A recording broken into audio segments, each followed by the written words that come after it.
Selama ini, orang Indonesia mungkin terlalu sabar, terlalu tenggang rasa. Sekarang, kami harus menyampaikan fakta yang sebenarnya, apa adanya. Tujuannya agar generasi muda Malaysia tidak hidup dalam ilusi berkepanjangan.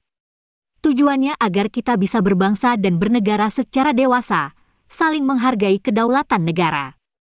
Kini kami harus mengatakan bahwa Malaysia bukan biang rempah-rempah di zaman dulu, bukan pula biang dan pusat bahasa serta budaya Melayu.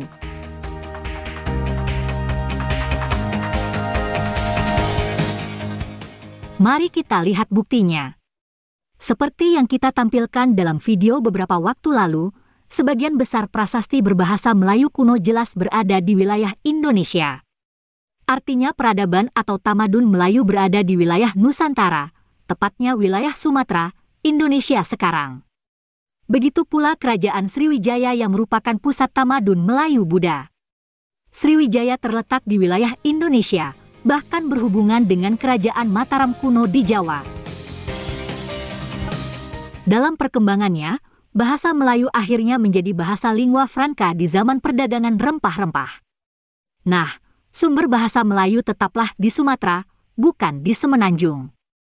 Sebagian besar pedagang rempah juga orang Melayu di Nusantara yang berasal dari wilayah Indonesia sekarang. Benar, Melaka menjadi pusat perdagangan rempah-rempah. Tapi hanya salah satu pusat saja. Melaka jelas bukan biang atau penghasil rempah-rempah.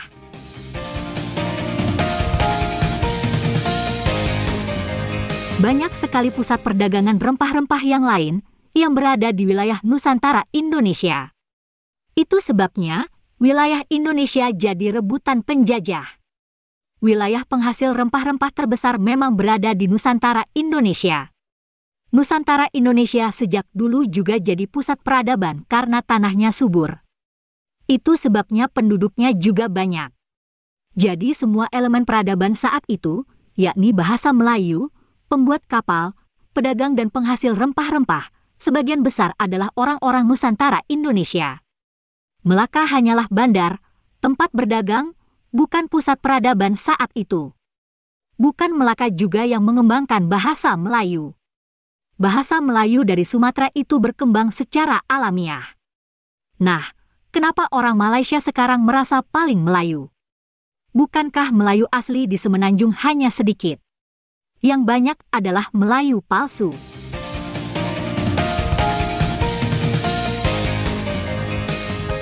Melayu palsu adalah orang bukan keturunan asli suku Melayu, tapi dianggap Melayu. Bahkan sikapnya bisa merasa lebih dan paling Melayu ketimbang suku Melayu asli. Coba kalau tidak percaya, tanyakan pada Profesor Awang Sarian. Dialah bos bahasa Melayu, bos tamadun Melayu, bos alam Melayu. Apakah dia Melayu asli? Coba tanya lagi, dia keturunan mana? Jadi bahasa Melayu jelas berasal dari wilayah Indonesia dan berkembang di wilayah Indonesia. Karena kita angkat jadi bahasa nasional, maka bahasa Melayu kita bakukan, kita perkaya, dan namanya kita ganti dengan bahasa Indonesia. Semua itu hak kita sebagai negara berdaulat. Soalnya, kami juga yakin seyakin-yakinnya bahwa bahasa Indonesia, kebudayaan Indonesia, peradaban Indonesia akan berjaya di Nusantara Raya atau Asia Tenggara. Nah, selanjutnya, silakan kakak cantik meneruskan. Itulah teman-teman ulasan dari tim kami. Dengan cara pandang tadi, kita bisa menonton video berikut ini dengan jernih. Video ini jelas menunjukkan bahwa yang subur dan menjadi pusat sumber daya alam adalah Nusantara Indonesia. Yuk kita tonton aja ya.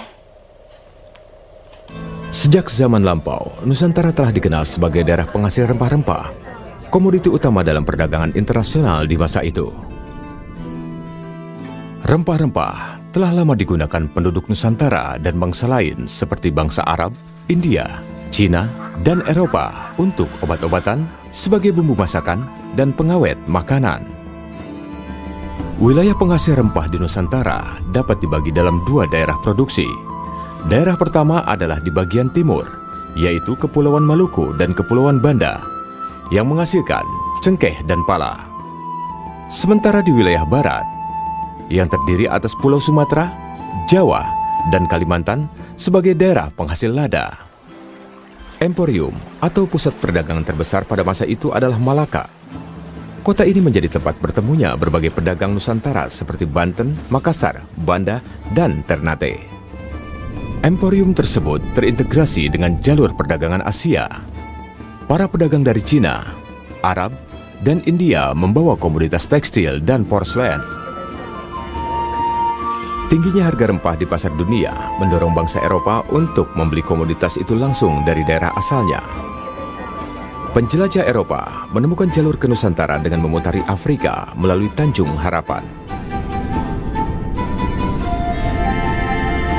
Bangsa Eropa yang pertama di Nusantara adalah Portugis pada tahun 1510. Tahun 1511 dipimpin Alfonso de Albuquerque. Portugis kemudian menaklukkan Malaka dan memonopoli perdagangan di sana. Para pedagang tidak lagi bisa berdagang bebas. Mereka pun akhirnya pindah ke pelabuhan dagang lain. Salah satunya adalah Aceh yang terletak di ujung Pulau Sumatera. Dalam catatan VOC, Aceh dikatakan sebagai kota terbuka dengan jalan lebar yang berawal dari pintu masuk kota hingga menuju langsung ke istana para raja. Di timur Nusantara, pusat perdagangan terletak di Pelabuhan Makassar. Awal abad ke-17 merupakan masa kejayaan bagi wilayah ini. Di pesisir Jawa, Banten menjadi pusat perdagangan lada dan berkembang menjadi kota pelabuhan besar. Wilayah ini disinggahi oleh para pedagang dari Jawa, Arab, dan Cina. Tak hanya memproduksi sendiri, Banten juga menerima lada dari wilayah Bengkulu dan Palembang. Hingga abad ke-19 tercatat 135 daerah penghasil lada untuk Banten. Pada tahun 1596, 4 kapal ekspedisi dari Belanda yang dipimpin oleh Cornelis de Houtman tiba di Pelabuhan Banten.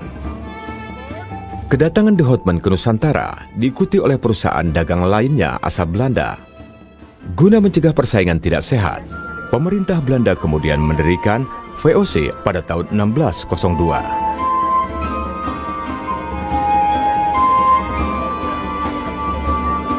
Pada tahun 1605, di bawah komando Stephen van der Hagen, menduduki Ambon dan menjadikan sebagai ibu kota penguasa Belanda di Asia Timur. Pemimpin tertinggi dijabat oleh Pieter Both. Tahun 1619, Gubernur Jenderal Jan Pieter Zoon berusaha menguasai wilayah Jayakarta. Daerah itu kemudian dinamai Batavia. Kota Batavia menjadi residensi Gubernur Jenderal, sekaligus pusat administratif Belanda. Batavia juga menjadi titik temu berbagai jalur pelayaran kompeni di wilayah Asia. Guna memonopoli perdagangan lada, VOC melakukan berbagai langkah untuk menundukkan Kesultanan Banten, termasuk melalui peperangan. Hingga akhirnya, Banten berhasil ditundukkan pada tahun 1684. Pada pertengahan abad ke-17, VOC melakukan penyerangan ke Makassar agar dapat menguasai perdagangan rempah di timur Nusantara. Dengan ditandatanganinya perjanjian bunganya, Kesultanan itu akhirnya ditaklukkan pada tahun 1667. Penguasaan kota-kota tersebut membawa era baru bagi perdagangan Nusantara. Pedagang Nusantara masih tetap melakukan perdagangan, hanya saja dengan rute yang lebih beragam. Begitulah teman-teman kehebatan negeri kita di zaman dahulu. Nah, sekarang zaman sudah berubah. Kita harus terus belajar dan bekerja kreatif sesuai dengan perubahan zaman. Terima kasih ya teman-teman sudah menonton video ini. Semoga bermanfaat dan sampai jumpa lagi.